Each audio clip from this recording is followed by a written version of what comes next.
Halo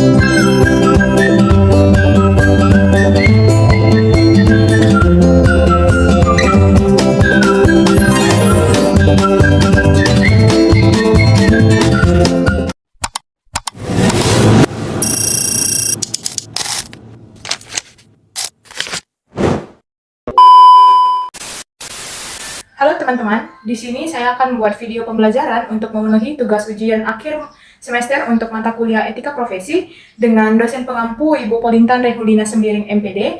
Tapi sebelum itu, saya akan memperkenalkan diri saya.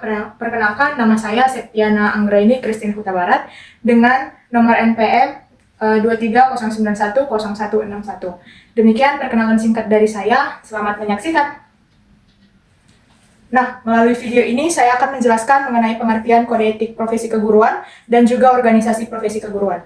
Tapi sebelum itu, pernahkah ada terlintas dalam pikiran kalian mengapa guru disebut sebagai profesi yang mulia? Mari kita simak video ini yang akan menjelaskan tentang kode etik dan juga organisasi profesi keguruan.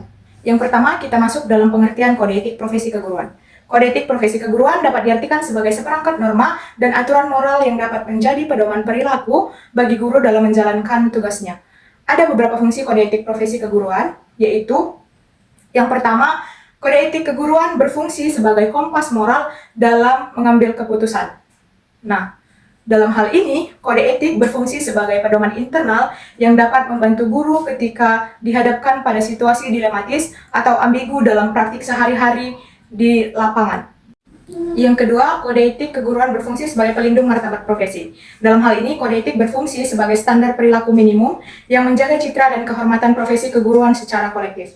Dengan adanya standar yang jelas tentang larangan misalnya pelecehan, diskriminasi, dan penyalahgunaan wewenang, seluruh anggota profesi keguruan dapat memahami batasan yang tidak boleh dilanggar. Yang ketiga, kode etik keguruan berfungsi sebagai penjaga kepercayaan masyarakat. Dalam hal ini, kode etik menjadi jaminan publik bahwa anak-anak mereka dipercayakan kepada orang-orang yang tidak hanya kompeten secara akademik, tetapi juga terpercaya secara moral.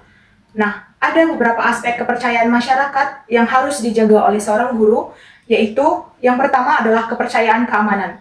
Nah, dalam hal ini, orang tua percaya bahwa anak mereka aman secara fisik dan psikologis di bawah pengawasan seorang guru. Yang kedua adalah kepercayaan keadilan. Masyarakat yakin bahwa setiap siswa diperlakukan secara adil tanpa diskriminasi. Yang selanjutnya adalah kepercayaan kompetensi moral. Guru dianggap tidak hanya mengajar mata pelajaran, tetapi juga menjadi teladan nilai-nilai moral bagi seluruh peserta didiknya. Nah, selanjutnya kita akan masuk tentang organisasi profesi keguruan. Organisasi profesi keguruan adalah wadah resmi yang menghimpun para guru untuk bersama-sama menjaga martabat, meningkatkan kompetensi, dan memperjuangkan hak-hak profesi.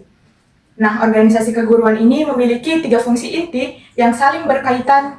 Yang pertama, organisasi ini berfungsi sebagai penjaga martabat dan integritas profesi melalui penegakan kode etik bersama.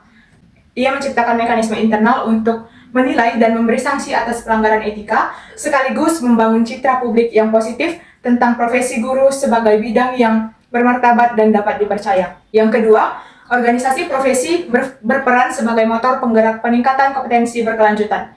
Fungsi ini diwujudkan melalui penyelenggaraan pelatihan, melalui seminar, sertifikasi, dan forum berbagi praktik baik yang memungkinkan guru terus berkembang, mengikuti perkembangan ilmu pengetahuan, teknologi, dan pedagogi. Yang ketiga, organisasi keguruan ini berfungsi sebagai advokat dan pelindung hak-hak profesional guru. Ia memperjuangkan kepentingan anggotanya melalui dialog kebijakan dengan pemerintah, negosiasi kondisi kerja yang layak, serta memberikan perlindungan dan bantuan hukum ketika guru menghadapi masalah dalam pelaksanaan tugasnya. Selanjutnya, kita akan membahas tentang macam-macam organisasi profesi keguruan. Adapun lanskap organisasi profesi keguruan di Indonesia didominasi oleh Persatuan Guru Republik Indonesia atau PGRI sebagai organisasi tertua, terbesar, dan paling struktural yang berfungsi ganda sebagai organisasi profesi sekaligus serikat pekerja dengan jaringan dari tingkat pusat hingga kecamatan. Selain PGRI, muncul juga organisasi-organisasi yang memiliki fokus dan karakter spesifik.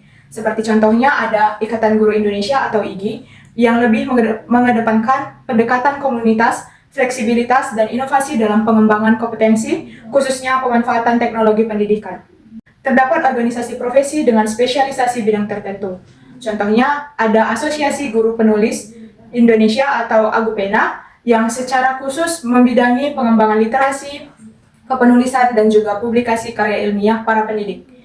Terdapat pula organisasi seperti Federasi Serikat Guru Indonesia atau FSGI yang lebih menitikberatkan pada advokasi hak-hak normatif guru serta berbagai asosiasi berdasarkan mata pelajaran ataupun jenjang pendidikan. Nah, di sini juga saya memberikan beberapa contoh implementasinya dalam praktik keguruan. Contoh yang pertama yaitu menjaga kerahasiaan nilai. Ketika ada seorang guru yang bernama Pak Andi ingin mengimplementasikan prinsip kerahasiaan dengan membagikan hasil evaluasi belajar secara individual dan tertutup. Tindakan ini tidak hanya melindungi data pribadi siswa, tetapi juga menjaga harga diri dan motivasi belajar mereka, terutama bagi mereka yang masih perlu berjuang lebih keras. Dengan demikian, Pak Andi menegaskan bahwa etika profesi mengutamakan penghargaan terhadap martabat setiap peserta didik di atas segala bentuk kompetisi yang tidak sehat. Nah, contoh yang kedua yaitu bersikap adil tanpa diskriminasi. Bu Sari sebagai seorang guru menunjukkan prinsip keadilan dan objektivitas ketika orang tua memintanya memberikan nilai tambahan atau perlakuan khusus bagi anaknya. Nah, dengan tegas namun santun, Bu Sari menjelaskan bahwa penilaian di kelasnya dilakukan berdasarkan rubrik yang transparan dan sama bagi semua siswa. Ia menolak intervensi yang dapat merusak integritas penilaian, sekaligus memberikan pemahaman kepada orang tua bahwa keadilan dalam pendidikan justru berarti memberikan hak yang sama sesuai kebutuhan masing-masing anak. Contoh yang terakhir, contoh yang ketiga yaitu peran organisasi dalam pengembangan diri.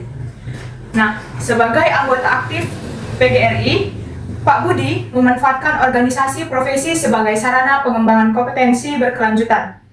Ia secara rutin mengikuti webinar, lokakarya, dan juga pelatihan yang diselenggarakan oleh PGRI, seperti program sertifikasi mikro kredensial dalam pembelajaran berdiferensiasi. Melalui kegiatan ini, Pak Budi tidak hanya memperoleh pengetahuan dan keterampilan baru yang langsung dapat diterapkan di kelas, tetapi juga mendapatkan pengakuan formal yang mendukung portofolio keprofesiannya.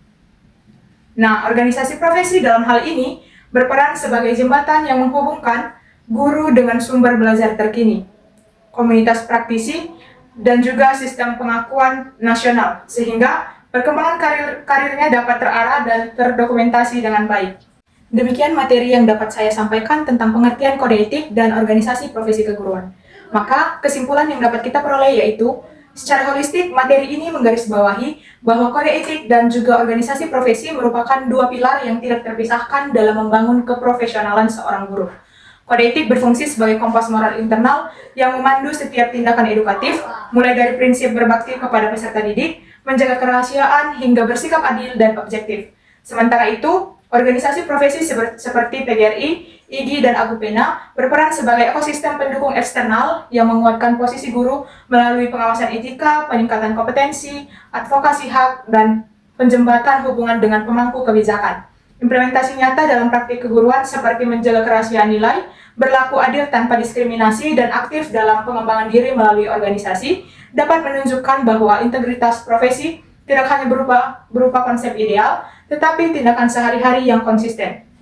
Dengan demikian, penguasaan terhadap hakikat kode etik dan peran organisasi profesi dapat menjadi fondasi esensial dalam perjalanan menjadi guru yang transformatif, yang tidak hanya mengajar tetapi juga meneladankan integritas dan berkontribusi bagi kemajuan pendidikan secara kolektif. Adapun pesan yang dapat saya sampaikan sebagai calon guru yaitu, ingatlah bahwa panggilan mendidik adalah amanah mulia yang membutuhkan lebih dari sekedar penguasaan ilmu. Ia memerlukan integritas yang kokoh dan juga komitmen pada nilai-nilai etis. Jadikan kode etik profesi bukan sebagai beban aturan, tetapi sebagai suara hati yang membimbing setiap keputusan dan interaksi kita dengan siswa. Bergabunglah dengan organisasi profesi bukan hanya untuk mendapatkan keuntungan, melainkan untuk turut serta membangun komunitas pendidik yang saling mendukung, belajar, dan memperjuangkan martabat profesi bersama-sama. Di era sekarang, di mana keteladanan semakin langka, kita dipanggil untuk menjadi contoh nyata, baik dalam kelas, di lingkungan sekolah, maupun di masyarakat. Bahwa guru adalah sebagai pembentuk karakter bangsa yang bertindak dengan konsistensi, keadilan, dan juga kasih sayang. Teruslah belajar tanpa henti, karena pendidikan adalah proses dinamis yang menuntut adaptasi dan inovasi. Akhirnya, yakini bahwa guru yang besar adalah guru yang tidak hanya mencetak nilai akademis tinggi, tetapi juga meninggalkan jejak kebaikan, kejujuran, dan inspirasi yang dapat dikenang sepanjang hidup oleh peserta didiknya. Sekian video pembelajaran yang dapat saya sampaikan. Semoga video ini dapat bermanfaat bagi siapa saja yang menontonnya, terkhusus bagi calon guru. Sekian dan terima kasih. Sampai jumpa.